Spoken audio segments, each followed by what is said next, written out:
9월 8일 금요일 황장수의 뉴스 브리핑 시작하겠습니다. 이제 아침 저녁으로 날이 쌀쌀해져 가고 있습니다. 내년 여름이 오기 전에 대한민국의 운명이 백척간두에 서 있을 것 같아 걱정입니다. 절벽 끝에라도 서 있으면 다행인데 절벽 밑으로 추락하지 않을까. 현 정권이 하는 꼬락서니를 보니 안보 문제에서요. 전 정말 분노를 금할 수 없습니다. 제가 뉴스 브리핑에서 말했듯이 저는 보수라고 해서 잘못한 부분을 절대 옹호하지 않습니다. 그런 어떤 부분들, 편가름으로서 국민이 한쪽은 진보, 한쪽은 보수, 한쪽은 좌파, 한쪽은 우파 이런 식으로 줄을 서서 맹목적으로 빠돌이 노릇을 했기 때문에 오늘날 한국의 정치가 이토록 망가지고 엉망이 되지 않았겠습니까? 그러니까 보수라도 잘못한 일이 있으면 가차없이 비판을 해야 되고요. 그런 부분을 좌파를 막기 위해서 보수의 잘못은 옹호해야 된다라는 그런 구시대적 논리나 저질 논리에 대해서는 절대로 동감하지 않습니다. 매일 저한테 그런 압력들이 들어오는데요. 저 혼자 천리 말리길을 걸어간다 하더라도 그런 일은 없을 거니까 그런 어떤 유치한 짓은 그만두기 바랍니다. 반대로 좌파 진영의 잘못에 대해서도 정말로 더 강하게 비판을 해야 됩니다. 왜? 집권 권력이기 때문에요.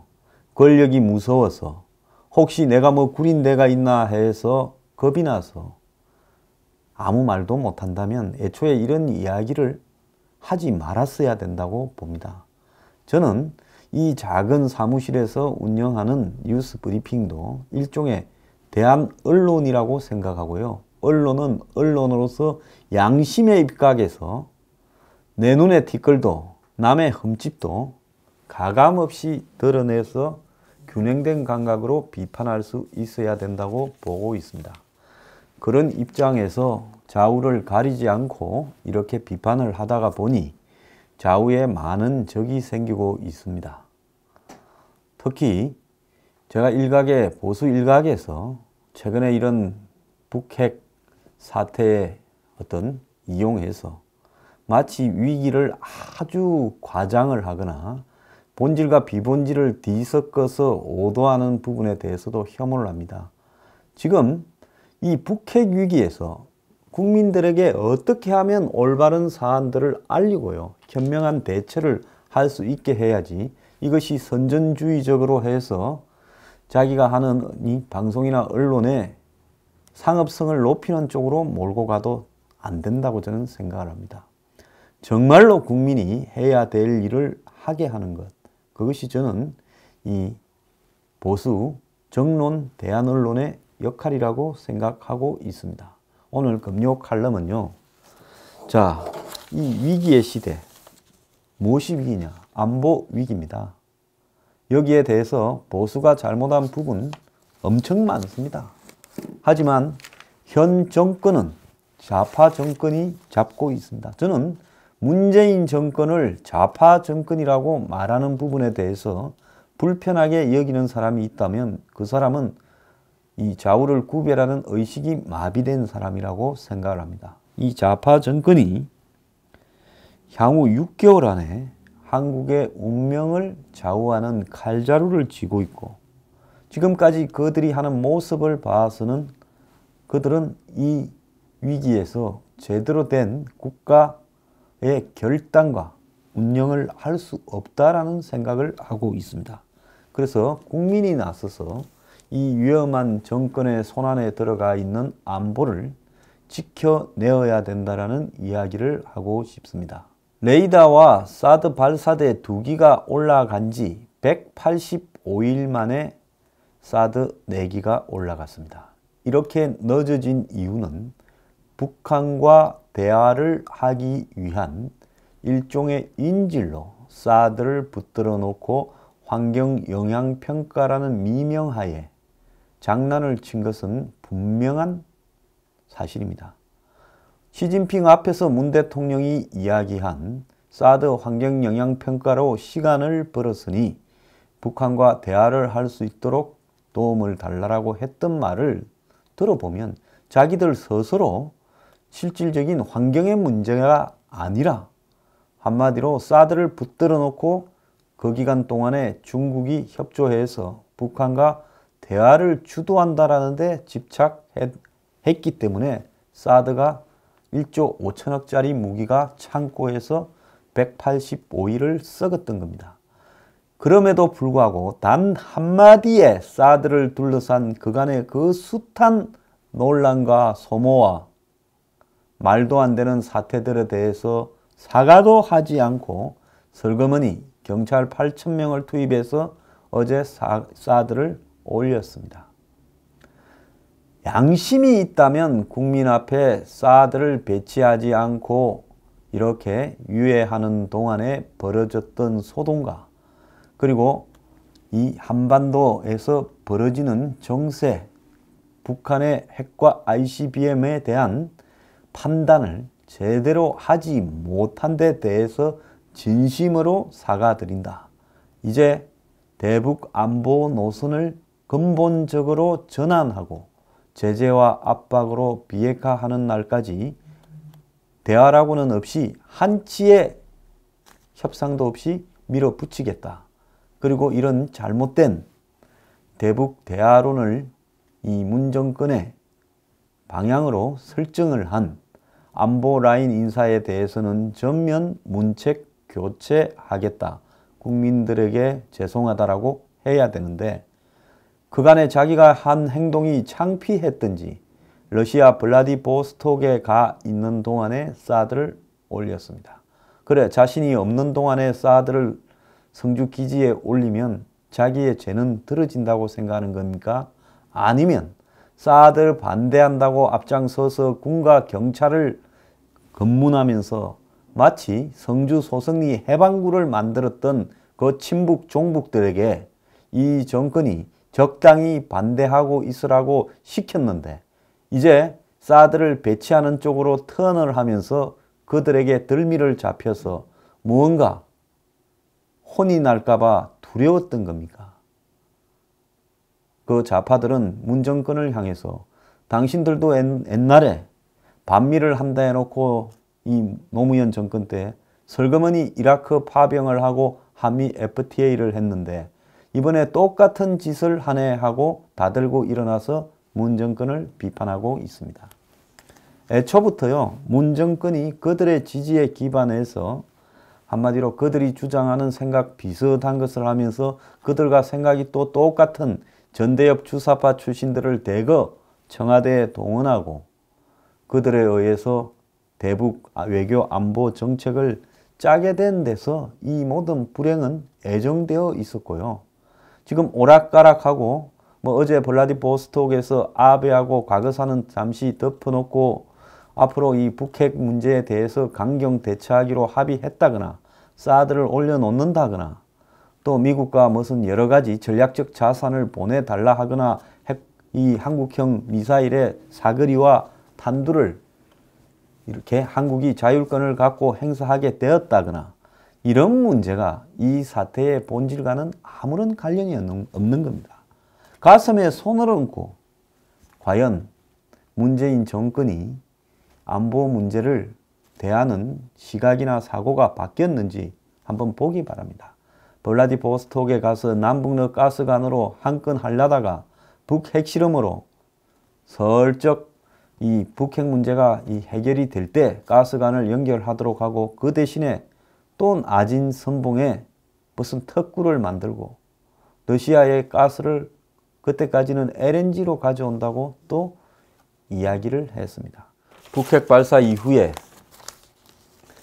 성대하게 떠들려고 했던 준비해놨던 PNG 사업 남북러 가스관은 살짝 북핵 해결까지 덮어놓고 이 나진과 핫산은 러시아고 나진은 러시아와 붙어있는 두만강변의 도시입니다. 여기에 공단을 조성을 추진해서 남북기금 2조 원을 투자를 한다라고 이야기를 했고 러시아의 살린 가스를 지금보다 6배 이상 한국에 더 가져온다고 말을 했습니다. 끊임없이요. 이 정권은 이 위기에서도 정신을 못 차리고 이 구멍이 막히면 저 구멍을 파고 저 구멍이 막히면 또 다른 구멍을 파면서 북한에 퍼주지 못해서 돈으로서 평화를 살려고 하고 있습니다. 근본적인 정신을 차리지 못하는 정권입니다. 그렇다면 거기에 반해서 여기에 제동을 걸고 그리고 이 정권의 외교안보 무능을 낱낱이 드러내고 폭로하고 또 6개월 안에 이 안보 위기가 잘못되지 않도록 올바른 방향을 세워서 그쪽으로 가도록 국민을 설득하고 정권을 견제 압력을 넣어야 될 보수 야당들의 행태를 한번 봅시다. 자, 야당 이 두 당의 대표가 돈과 관련된 의혹으로 한 사람은 재판 중이고 한 사람은 어제 사퇴를 했습니다. 또 야당, 보수 야당의 중진 여러 명이 불법 취업 청탁이니 하는 의혹으로 계속 등장하고 있습니다. 이 정권 하나 잘하는 것은요, 코 깨는 겁니다. 이런 상황에서 말을 해야 될 보수 야당 의원들 대다수가 머리를 숙이고 있고요. 기껏 한다는 소리가 전술핵 재배치인데 그 전술핵 재배치로 가는 과정에서 있는 거쳐야 될 과정들이나 또 더 나아가서 전술핵 재배치의 효용성이나 또 전술핵 재배치를 이루어내는 부분에서 아무런 내용이 없습니다. 막연하게 전술핵 재배치를 이야기합니다. 홍준표 대표, 중국과 미국에 가서 전술핵 재배치를 설득하겠다? 중국의 시진핑 앞에 가서 만나 주겠습니까? 만나나 주겠어요? 전술핵 재배치를 끄집어내요? 적과 동지를 구별하고 적은 버리고 동지를 택해야죠. 문재인 대통령의 불행이 뭔 줄 아십니까? 북한은 풀을 뜯어먹어도 핵을 포기하지 않는다는 시진핑 앞에 가서 마치 시진핑이 북핵 문제에서 우리를 도울 것처럼 시진핑과 북핵의 해결을 이야기를 하고 북한을 지원하기 위한 각종 내용들을 발표합니다. 러시아는 중국과 더불어서 북한이라는 깡패를 뒷돈대주는 뒤에 있는 보스입니다. 아니, 적의 보스 앞에 가서 적의 똘마니에 대해서 압력을 넣는 부분을 이야기를 하려고 시도하는 것 자체가, 그리고 또 적의 보스를 통해서 똘마니에게 돈을 좀 주는 방법을 연구하는 그 자세가요, 지금 이 시점에서 일국의 대통령으로서 가져야 될 기본적인 소양도 가지지 못한 것으로 저는 생각을 하고 있습니다. 자, 이런 상황에서 국민이 아니면 제가 볼 때 이 난국을 헤쳐나갈, 한마디로 대안을 제시할 수 있는 세력은 없다고 보고 있습니다. 누구 살리자 중요하지만은요, 누구 살리자는 이 난국을 해결해놓고 누구 살리자 하는 게 빠를 겁니다. 누구 살리자는 그 사람도요, 이 난국을 초래한데 말할 수 없는 책임이 큰 사람입니다. 누구 살려서 이 해결될 문제가 아닙니다. 사람으로 이 난국을 극복하려고 보수 진영에서 생각해서는 안 된다고 저는 생각을 합니다. 사람이 아니라요, 올바른 방향과 올바른 가치를 내어 걸고 투쟁을 하도록 해야 된다는 겁니다. 그렇다면 지금쯤 이 나라에는 독자적으로 핵을 가지자, 일본과 더불어서 같이 핵 개발을 하자, 더 나아가서 미국으로 하여금 북미 평화협정을 하지 못하도록 만들자, 그리고 미국의 대북 정책이 갑작스럽게 북한과의 협상으로 북한의 핵을 동결한다는 미명하에 인정해주는 상태에서 협상이 들어가게 절대 막아야 된다. 그러려면 미국에도 우리와 비슷한 생각을 가진 미국 의회, 또 미국 행정부, 또 미국 조야의 인맥들이 있으니까 그 사람들에게 한국의 북핵 반대에 대한 올바른 민주주의를 수호하고자 하는 세력이 이렇게 많이 있고 이들이 다 분노에 들고 일어나서 문 정권에 반대하고 있다. 정권을 보고 한국 전체라고 판단하지 말고 미국은 6.25 때 자신들이 수만 명이 죽으면서 지켰던 이 대한민국의 의미를 생각을 해서 이 문제에서 쉽게 이것을 마무리 지으려고 해서는 안 된다는 것을 우리가 알려야 되는 겁니다. 우리가 만약에 입을 다물고 있고요, 야당이 저렇게 비리비리하게 비실비실하게 제 목소리와 방향을 잡지 못하면 미국에서는 이 한국민이라는 사람들은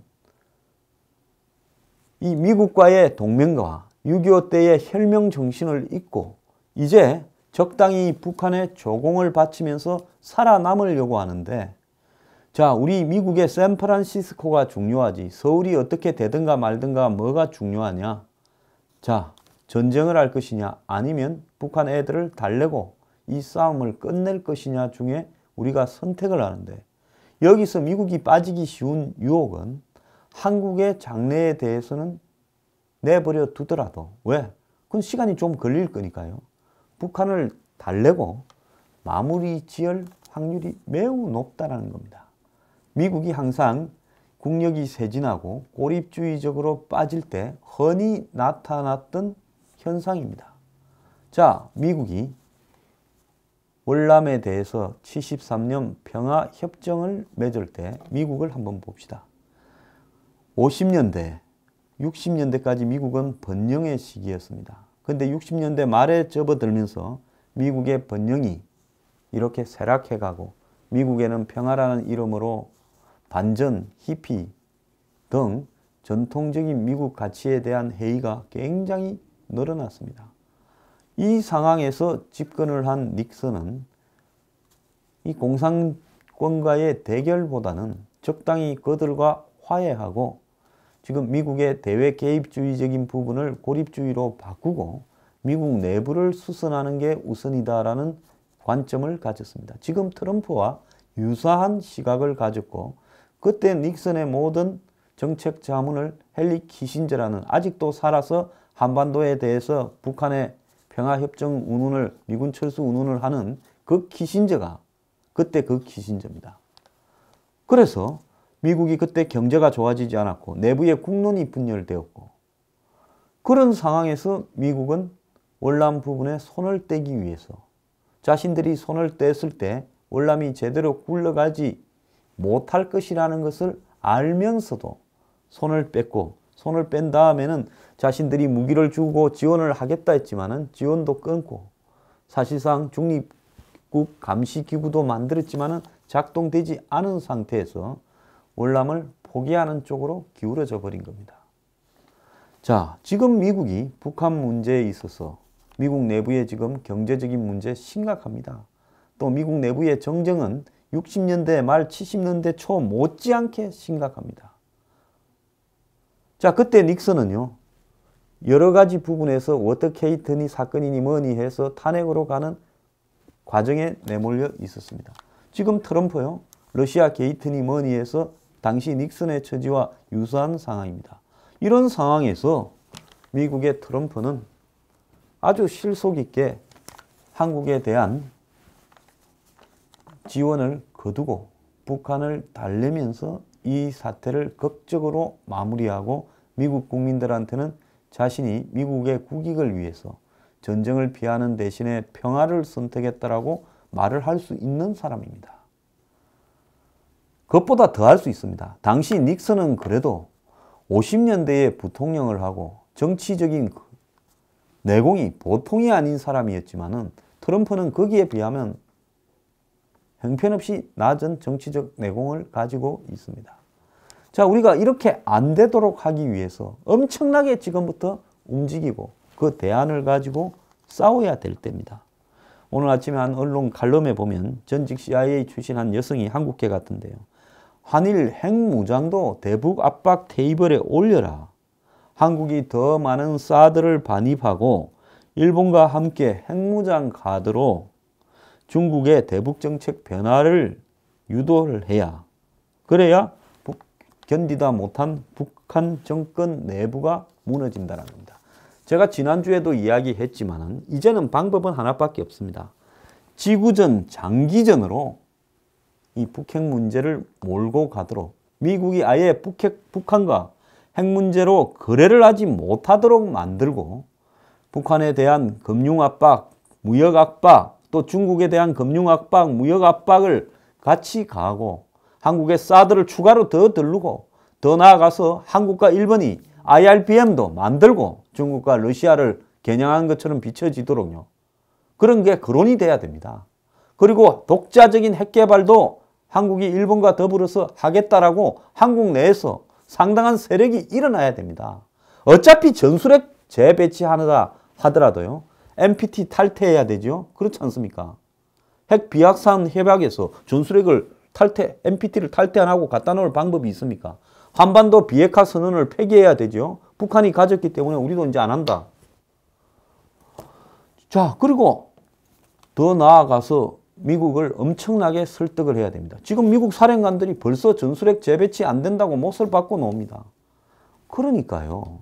적은 부분을 가지고 힘을 모아서 그것도 어려운 건데 싸울 게 아니라 기왕이면 큰 거를 설정해 놓고 그 결정적인 것으로 힘을 모아서 싸워야 된다는 겁니다. 일이 어렵기는 매한가지인데 왜 전술핵을 이야기를 하는 겁니까? 지금 전술핵보다 훨씬 나은 위력을 가진 재래식 신형 폭탄도 숱하게 많이 있습니다. 그렇기 때문에요.